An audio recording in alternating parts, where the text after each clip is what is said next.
What's up, guys? Welcome back to Newswave. So yesterday, some information broke online that had the internet going crazy with reactions because, once again, it comes back to the idea of the game in front of you playing itself and you just kind of hang out and watching. Well, this time has to do with Sony, and we'll go over all of that here today. Also, we're going to be talking about just a crazy thing once again in the gaming industry to where we're going to be working backwards, apparently, to older technology, at least when it comes to Nvidia. And we have some new games going into Xbox Game Pass for the month of January, and we'll see what they have for us there. All of that and more. Guys, if you enjoy these videos, make sure you hit that like button. Helps out a ton. And if you're new here to the Spawn Wave channel, make sure you subscribe down below. And of course, members for the channel do get Newswave early. If you would like to learn more about that, click the join button or link in the description down below. And we're going to start today with Honda and Sony. I know, kind of strange, right? But they were at CES the other night, and they showed people their car. They've already talked about this before in a previous CES. Now, though, they had a bit more to show off that did tie PlayStation directly to this, and you can see some of it here. They showed everything off for about 30 minutes during their keynote, and this is the Afeela 1 car. The thing that was kind of funny is, I mean, they have digital dashboards that are themed after Astro, God of War Ragnarok, and they say several other PlayStation titles. And these themes are custom wallpapers and e-motor sounds. So I guess you'll have like Astrobot themed sounds playing when you're accelerating. And they say there's going to be a whole unique audiovisual experience that'll appeal to gaming fans. Good news, late 2026 is when the release will happen at a cool $102,900. Don't worry though, there is a cheaper alternative, the Origin model in 2027, starting at $89,900. So there's only a $200 deposit. I mean, you can at least get your name down. I know it's weird. They also talked about the PlayStation 5 remote play. Okay, I figure eventually you'll see remote play in many of these electric smart cars far into the future, or if there's these self-driving taxis, and it would make sense. But here it just seems like a weird collaboration that I'm still trying to wrap my head around, other than just the idea of building a concept car to, hey, show off at CES for an exorbitant price tag. Also, Anthem will be officially shutting down next week on January 12th. And I know it's a sad time to see. Sad thing, right? So maybe you want to go back and take a look at Anthem before it goes away in a few days. Well, people are trying that, at least on the digital side, and not having a ton of luck. You can see this. This is from Dan's Gaming, who said Anthem is shutting down for good in a week, so I thought I'd play one more time, and the EA app won't even let me download it, even though I own it. Oh, the shortfalls of digital gaming. You're not going to be able to check out Anthem, apparently, 5 or 6 days before it goes away. It's Anthem. I don't think anyone's shedding that much of a tear, but you're supposed to own it digitally, right? Like, you own those games, don't you? And you figure up till 0 hour when they shut it down, you should be able to start it up because maybe you wanted to record footage of it or get one last mental snapshot before it's all gone. Now, I do have the game physically, so it should still work then, and I don't know, maybe I should fire it up just for the sake of capturing like 30 minutes of footage flying around, because it was kind of just an Iron Man game for the most part, but just playing the game and having that last week of Anthem at least on camera. So maybe that's something I'll at least have for the archives, and I'll fire it up here. So although I have to install it, and it's like 80 gigabytes. Is it worth it for Anthem? We'll see. Oh, and we have some good news for Final Fantasy Tactics: The Ivalice Chronicles. It hit a sales marker. You can see 1 million copies sold. So the global cumulative sales of Final Fantasy Tactics have exceeded 1 million copies as of the end of December. That's pretty quick. This is less than 3 months or so? That's pretty good for Final Fantasy Tactics. I mean, look, it was a hyped up remaster that we've been talking about for quite some time, and it even went a bit further than that with the option to have the voice lines and all the other things they threw into it. That I know people are back and forth on the visuals, necessarily the filter that they did, but it's still a really good game, and if you have not played it, I highly recommend it. And I'm hoping this shows Square, oh wow, these older games can actually sell decent, and let's face it, it's not like it was a huge budget, so 1 million copies selling for Final Fantasy Tactics has to be profitable for them, so maybe they continue to think more on the old school side of things for Final Fantasy, as opposed to, trying to make it more and more mainstream and become kind of just a Devil May Cry game. But hey, at the very least, maybe a brand new Final Fantasy Tactics. I know they played around with some tactical games that looks kind of similar to Triangle Strategy, but I do feel like there is room for a new Final Fantasy Tactics that has more of a budget behind it and like a brand new entry. So here's hoping that is the message that was sent here. And guys, with some of the quick news out of the way, let's get into the bigger stuff. Let's start right away with a pretty controversial story that popped up yesterday. It does have to do with a patent, so I want to make sure everyone's very clear on this. Doesn't necessarily mean that it's something that will be used or go into effect at any point in time, but it certainly shows some ideas and maybe the mindset that Sony, and I'll even say many of these other companies have right now. Big publishers with massive budgets around games that want to make sure that users don't bounce off of it and then maybe say, hey, don't pick that game up because it's too hard, you'll get stuck, and then you'll drop it and it's just a waste of money. That's something that they have to wrestle with in game development. That's why you see things like yellow paint on the walls, or in Sony's case, NPC partner characters that tell you the solution like 20 seconds in. They won't shut up. It's the whole thing. But now, what if the game could just play through it for you? Well, we can see this. This is over on VGC. It says the patent was originally filed in September 2024, but the World Intellectual Property Organization published an international status report on the patent this week. For example, if a player were stuck on a puzzle in an Uncharted game, the guide mode would seemingly present an AI-controlled Nathan Drake demonstrating the solution before the player did it themselves. Okay, it gets better though. The complete mode would simply complete the section for the player. And I think it's important to note that what we are seeing here, I believe, will become more along the lines of it being just AI generated as opposed to pre-programmed in. So right now you can have it's like PlayStation, it's game help for PlayStation. Some games have them set up. It really does come down to the developer, the publisher, if they want to lean into it and use it. But if they do, if you get stuck in certain parts, it can show you a video or a hint as to what to do, and that way, yeah, you can get past maybe this secret passage that you're just not sure where that last collectible is in a level. It can help you find it, and then you can be on your way. So I think what this would end up being is more along the lines of each game would have this sort of generated for it in the future, and yet it would be done through just training with AI and different data sets. So it's not necessarily all broken up, kind of like it is now, where if one game doesn't do it, it just does not have game help. But that then comes back to the conversation of what are you really doing with the game then if, say, you just keep hitting complete over and over and over again? Maybe there's just an auto feature where it just beats the game for you as you're just hanging out there watching with the controller down on the couch or something. And if you have a Souls game that's very difficult, what exactly does that mean for that game then? Because it's not that difficult anymore. When you hit a button and it just beats it. What does that mean for trophies, as that is a big thing that Sony continues to push? And for many people, it's kind of this nice carrot on a stick to earn a platinum trophy in a hard game.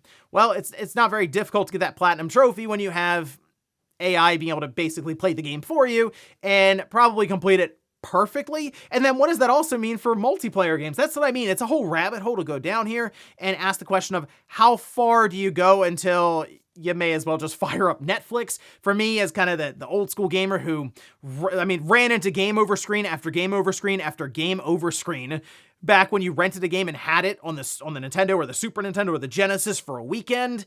Yeah, I'd rather just play the game, fail 50 times, and finally beat it that one time so you can at least say, yeah, you played the game, the video game. Otherwise, hey, you know what? You got to make sure you're caught up on Stranger Things or other things on Netflix. To me, when I play a game, I want to pick up the controller and actually play it. But this is, again, the push and pull when it comes to mainstream. Sony, I'm sure, has a lot of data on this as they're always tracking users. It's the reason they're able to tell you about what your favorite controller was to use during their end-of-year wrap-up. They're keeping an eye on it. And to me, this is something that they're trying to figure out as they go along to kind of thread that needle of keep the mainstream invested while still letting the game, exist as a video game that you play. Next up, let's talk about Nvidia and this games industry that does kind of feel like it's starting to work backwards right now. And a lot of it has to do with the DRAM shortage, specifically GDDR7 keeps coming up. And when you see prices around something like the RTX 5090, how it went from $2,000 upwards of $4,000 or more right now, and that happened in the span of, a week? There's projections that it could go over $5,000 here pretty soon. But GDDR7 is a major issue when it comes to the shortage. So if you're Nvidia, what if you worked backwards, maybe to a card that was cheaper to manufacture and used GDDR6 RAM? Well, that's the new word going around right now, and we can see this.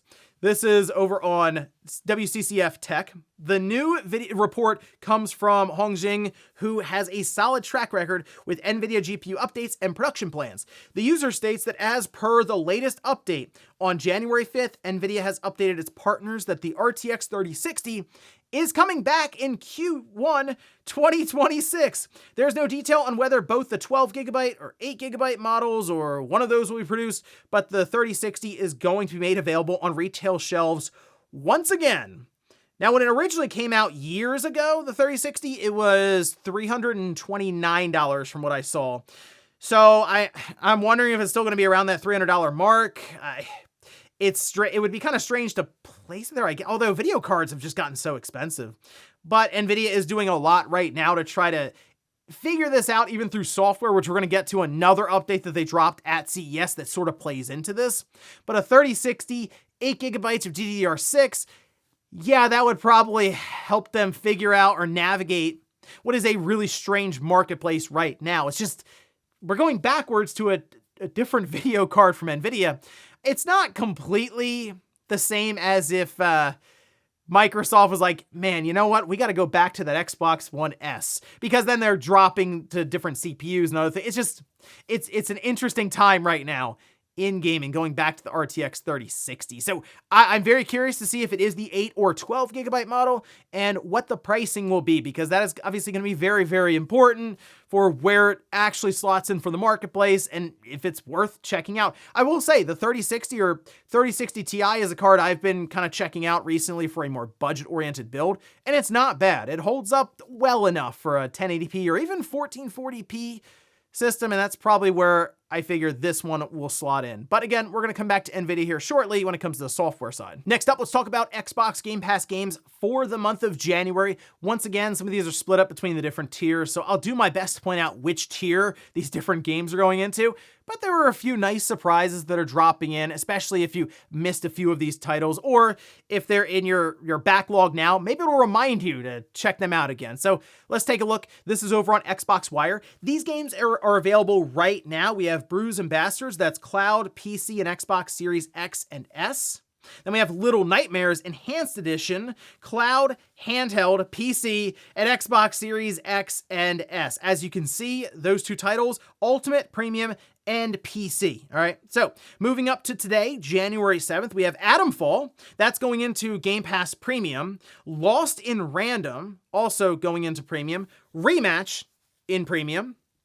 Warhammer 40,000 Space Marine Mastercrafted Edition, that is with Premium. Moving up to January 8th, Final Fantasy, the OG, that's Cloud, Xbox Series XS, and PC, that's Ultimate, Premium, and PC. Moving to January 13th, this is one of the surprises, Star Wars Outlaws, going in, Cloud, PC, and Xbox Series X and S, and that is Ultimate and PC. I mean, for a Game Pass, that's a good title, I feel like, going into it, because it was hard for me to recommend it when it came out. It wasn't in great shape. They've done a lot of updates, and if it's one that you've been curious about and you have Game Pass, whether it's on console or PC, seems like a good time. Just load it up and see what you think of it from there. Moving up to January 15th, My Little Pony, Zephyr Heights Mystery. That's Ultimate, Premium, and PC Game Pass. Moving to January 20th, Resident Evil Village, another good one here, Cloud, Console, and PC. That is Ultimate, Premium, and PC Game Pass. And then January 20th, apparently this is like a Metroidvania style game. I've seen this here and there on the Xbox dashboard recently over the last week when I've been turning it on. Mio Memories in Orbit. That's Ultimate, and then PC Game Pass, Cloud, Handheld, PC, and Xbox Series X and S. So hey, nothing else, Resident Evil Village, if you haven't played that yet, that's a really good one to check out. And then, of course, Star Wars Outlaws, I think it's worth firing up just to see, at least when it comes to the visual side, it's pretty impressive tech coming from Ubisoft for their open world title. And in our last bit of news, let's talk about Nvidia once again, this time with DLSS 4.5. This was an announcement at CES, and then it immediately released through drivers. So you can download the drivers, fire a game up, and then it seemed like in the Nvidia like dashboard tray that they have, you can go in and then turn this on. It'll override the game. The steps are a little strange. It's extra stuff you have to do outside the game, it looks like. But basically anything that seems to have, they said more than 400 games have DLSS, should have this affected as well. But either way, it does seem to be a pretty big step up from DLSS 4, as they had an entire video detailing this, and some of the major bullet points here includes the updated transformer model saying better temporal stability, less ghosting, and cleaner anti-aliasing. That's the thing that was shown off the most, and the thing I've noticed in benchmarks and early videos that have at least done comparisons on YouTube, it's less ghosting. Really, when there's something close, an object close to the camera or the screen, like maybe in a first-person shooter, and you can see the gun right there on the bottom of the screen, moving left and right and looking around, you could see kind of a trailing after image almost of it if you look close enough. That seems to be mostly resolved with DLSS 4.5. They also mentioned dynamic multi-frame generation, which range from 3 to 6 times the frames, and the current max is 4 frames on DLSS 4. And then here's the big thing. DLSS 4.5 will come to all RTX GPUs right away. The dynamic multi-frame generation, that's only for 50 series cards, that launches in spring 2026. But DLSS 4.5 for all RTX GPUs, that goes back to the 20 series and kind of plays into the idea of them going back and remanufacturing the RTX 3060 then, especially if it would work with something like DLSS 4.5. Here's the issue though. People have been doing some early tests with this and some of the different presets. And unfortunately, the further back you go, so if you go back to the 20 series, you have like the worst performance. And then it works up from there to where at the 50 series, it's only a couple percent in terms of going from 4 to 4.5 with better visual clarity and again, less ghosting. But it seems quite significant if you work back even to the 30 series where they're seeing 20 to 30% of a hit on your frame rate. And that's not great. I mean, look, at least they're opening it up and they're not locking it to the new 50 series cards. And if they are doing the 3060 and reintroducing it, kind of have to do some kind of new support for it. Maybe in the marketing, they could set up, oh, here's the 3060 now with the DLSS 4.5 support. Kind of would make sense there.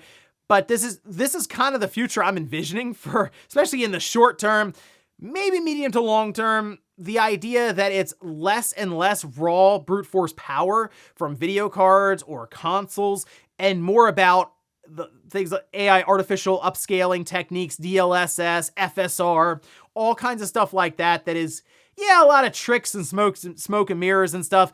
But if you're pretty far away from a TV, like a nice 65-inch screen, and you're across the living room from it, you're probably not going to notice most of this stuff. Now, if you're up close, like real close to it with a monitor, maybe, but that's sort of the idea, is continue to develop and evolve these different upscaling techniques so that it's almost discernible even from a native resolution. And I guess DLSS 4.5 is just the next step in that evolution. But it's available now. If you have apparently an RTX card all the way back to the 20 series even, you can download the drivers and try it out for yourself. And before we go to the comments of the day, we'll take a look at the poll that I posted up yesterday, which is a recount, because I'm not kidding. We were 15 or 16,000 votes in for Arc Raiders versus Ball Pit, and it was dead even at 50-50. It was crazy. But now you can see with the recount, Ball Pit is ahead 53% to 47%, so we're calling it in favor of Ball Pit. Some people in the comments were asking, wait, can't you see the exact like raw vote count for either one?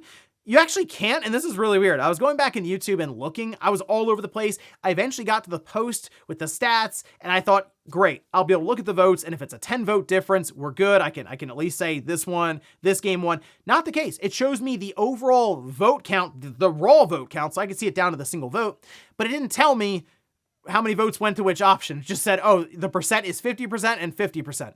So we did a recount and we have our winner. But yeah, that's something else. I'm figuring out all these random things for posts on YouTube that YouTube needs to figure out, like the 5th option they took away, and apparently be able to see the exact number of votes for each option. Maybe this is like a small niche thing that only I have to deal with, but I'm going to keep letting YouTube know to see if they can at least get these polls right, since we use them almost every day, basically. And we'll finish up with the comments of the day, as you're seeing here. This is from Jubei, who says, I'm holding out for Dragon Quest VIII Reimagined. I mean, I think it's obvious they go to Dragon Quest VIII, and I think it'd be awesome if they did that.